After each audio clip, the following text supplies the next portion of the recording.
Hi friends, അപ്പോൾ എല്ലാവർക്കും നമ്മുടെ യൂട്യൂബ് ചാനലിലേക്ക് സ്വാഗതം. അപ്പോൾ ഇന്ന് നമ്മൾ പഠിക്കേണ്ടത് നാസ് എക്സാമിൻ്റെ ക്വസ്റ്റ്യൻസ് ആണ്. ഗ്രേഡ് 3 അനുസരിച്ചുള്ള നാസ് എക്സാമിൻ്റെ ക്വസ്റ്റ്യൻസ് ആണ്. A painting with 2 hooks is hung on the wall.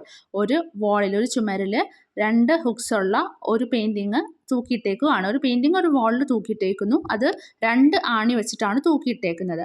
അപ്പോൾ എന്ത് പറ്റി? One of the hooks breaks, ഒരു ആണി പൊട്ടിപ്പോയി. അപ്പോൾ ഒരു ഹുക്കിൽ മാത്രം തൂങ്ങിക്കിടക്കുന്ന പെയിൻറ്റിംഗ് ആയി അത് മാറി. Which of the following shows the same painting ഹാങ്ങിങ് ഓൺ വൺ ഹുക്ക്. അപ്പോൾ ഒരു ഹുക്കിൽ മാത്രം തൂങ്ങിക്കിടക്കുന്ന ഇപ്പോൾ ആ പൊട്ടിയതിന് ശേഷമുള്ള ആ പെയിൻറ്റിംഗ് എങ്ങനെയായിരിക്കും എന്നാണ് 4 പിക്ചേഴ്സ് തന്നിട്ടുണ്ട്. അതിൽ ഏതാണ് ശരിയായ ഉത്തരം എന്ന് നമ്മൾ കണ്ടുപിടിക്കണം. അപ്പോൾ ആ പെയിൻറ്റിംഗ് ആദ്യം നന്നായി ശ്രദ്ധിക്കണം. ആദ്യ സൈഡിൽ എന്താണുള്ളത്? ഡാർക്ക് കളറിൽ ബ്ലാക്ക് ഉണ്ട്. എന്നിട്ട് അപ്പുറത്തെ സൈഡിലാണെങ്കിൽ എന്താണ്? ഒരു 2 ബോക്സ് പോലെ ഉണ്ട്. ഒരു വൈറ്റും ഒരു ഡാർക്ക് ബോക്സ്, ഒരു ബ്ലാക്ക് കളർ ബോക്സും ഉണ്ട്. അപ്പോൾ ആദ്യം നമ്മളിത് ശ്രദ്ധിക്കണം.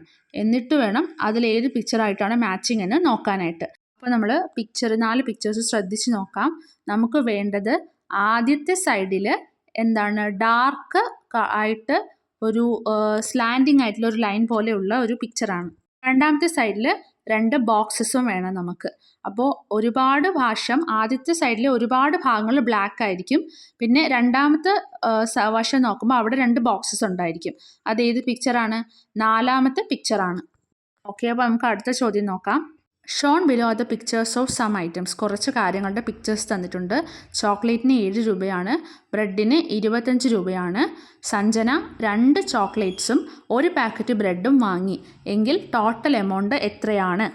അപ്പോൾ നോക്കിയേ, 2 ചോക്ലേറ്റിന് എത്ര രൂപ ആവും? 2 × 7 14 റുപ്പീസ് ആവും.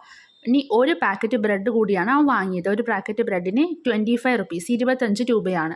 അപ്പോൾ 2 ചോക്ലേറ്റിന് 2 × 1 ചോക്ലേറ്റിന് എത്ര രൂപയാണ്? 7 രൂപ. 2 × 7 14 + 25 മൊത്തം 39 എന്ന് കിട്ടും. അപ്പോൾ ഓപ്ഷൻ ബി ആണ് ആൻസർ. അടുത്ത ക്വസ്റ്റ്യൻ നോക്കാം. A green bus and blue bus were use to take some students for a picnic. കുറച്ച് കുട്ടികളെ പിക്നിക്കിന് കൊണ്ടുപോകാൻ വേണ്ടി ഒരു ഗ്രീൻ ബസ്സും ബ്ലൂ ബസ്സും വന്നു. ഗ്രീൻ ബസ്സിലേക്ക് 57 സ്റ്റുഡൻസ് കയറി. There were 57 students in green bus. Green ബസ്സിൽ 57 കുട്ടികളുണ്ടായിരുന്നു. ബ്ലൂ ബസ്സിൽ ഗ്രീൻ ബസ്സിനേക്കാൾ 13 കുട്ടികൾ കൂടുതലുണ്ടായിരുന്നു എന്നുള്ളതാണ്. അപ്പോൾ ആദ്യം നമുക്ക് നോക്കാം. അങ്ങനെ എല്ലാവരും എത്ര പേര് മൊത്തം ടോട്ടൽ പോയി എന്നുള്ളതാണ് കണ്ടുപിടിക്കേണ്ടത്.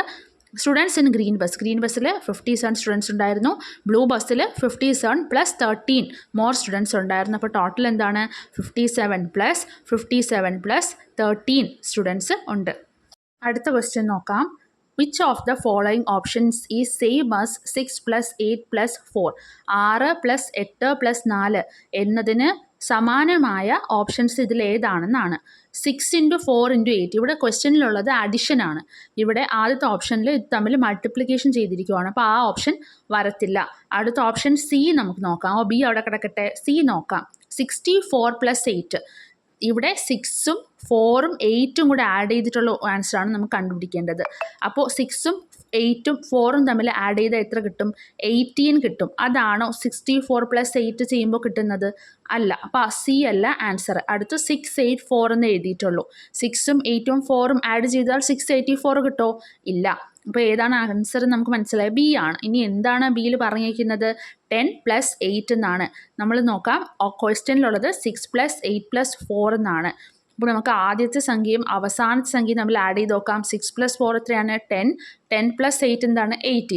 അപ്പോൾ ഓപ്ഷൻ ബി എന്താണ്? 10 + 8 18 തന്നെയായിരിക്കും ആൻസർ. അപ്പോൾ ഓപ്ഷൻ ബി ആണ് ആൻസർ. ഇവിടെ നോക്കാം. Given below are the dates of birth of 4 friends. 4 ഫ്രണ്ട്സിൻ്റെ ബർത്ത് ഡേറ്റ്സ് എന്നൊക്കെയാണെന്നാണ് തന്നിരിക്കുന്നത്. റയാൻ 5 ജാനുവരി 2013 ജനിച്ചു. സിദ്ധി 1 August 2012. Aleena 31 December 2013. Krish 15 March 2012 ജനിച്ചത്. Who turned 1 year old first. ആർക്കാണ് ആദ്യം 1 വയസ്സായത് എന്നുള്ളതാണ് ക്വസ്റ്റ്യൻ. ഏറ്റവും നേരത്തെ ജനിച്ച ആൾക്കായിരിക്കും ആദ്യം 1 വയസ്സായത്. അപ്പോൾ ആദ്യം ഇതിൽ 4 വർഷങ്ങളാണ് 4 ഓപ്ഷൻസ് നോക്കുമ്പോൾ എന്താണ്? 2 വർഷങ്ങളുണ്ട് അല്ലേ? 2013 ജനിച്ചവരുണ്ട്, 2012 ജനിച്ചവരുണ്ട്. അപ്പോൾ ആദ്യം നമ്മൾ മനസ്സിലാക്കണം, നേരത്തെ ജനിച്ചവർക്കാണ് നേരത്തെ ഒരു വയസ്സാകുന്നത്. അപ്പോൾ 2012 ജനിച്ചവർക്കായിരിക്കും നേരത്തെ ഒരു വയസ്സാകുന്നത്. അപ്പോൾ 2012 തന്നെ ആദ്യം ജനിച്ചത് ആരാണ്? കൃഷി ജനിച്ചത് മാർച്ചിലും സിദ്ധി ജനിച്ചത് ഓഗസ്റ്റിലുമാണ്. അപ്പോൾ ആരാണ്, ഏത് മാസമാണ് ആദ്യം വരുന്നത്?